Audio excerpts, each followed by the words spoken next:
Hello बच्चों, चलिए प्रश्न समझते हैं। हमारा प्रश्न है अनुकूलन हो सकता है।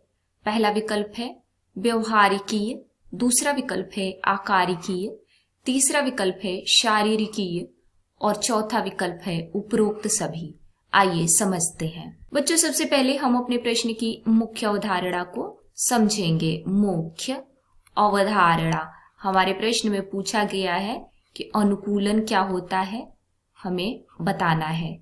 आइए लिखें अनुकूलन। अनुकूलन क्या होता है समझेंगे। आइए लिखते हैं बच्चों अनुकूलन। बच्चों, जो अनुकूलन होता है वो जीवों का शारीरिक, कारिकीय तथा व्यवहारिक गुण होता है। यह जीवों का कैसा गुण होता है?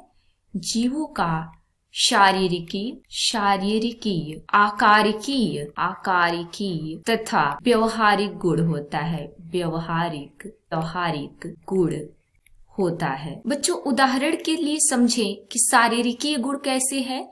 आपने देखा होगा कि जो जीव ठंडी जगहों पर पाए जाते हैं उनके शरीर पे बाल होते हैं, उनकी त्वचा की परत मोटी होती है, तो ये उनका शारीरिकीय गुण हो गया।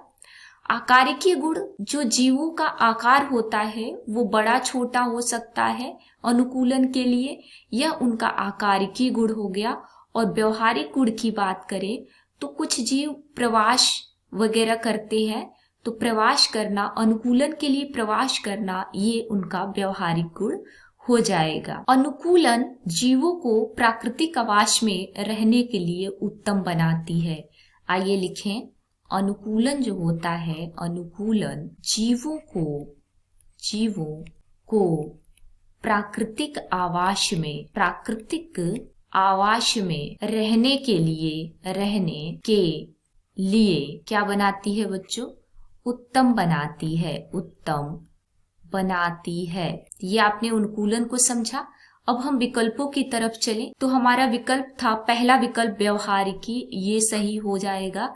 दूसरा विकल्प आकारिकी, ये भी सही होगा। और शारीरिकी, ये भी सही होगा। यानी कि हमारा डी विकल्प सही हो जाएगा। उपरोक्त सभी, ये सारे विकल्प सही होंगे अनुकूलन के लिए। उम्मीद है आपको प्रश्न समझ में आ गया होगा। धन्यवाद।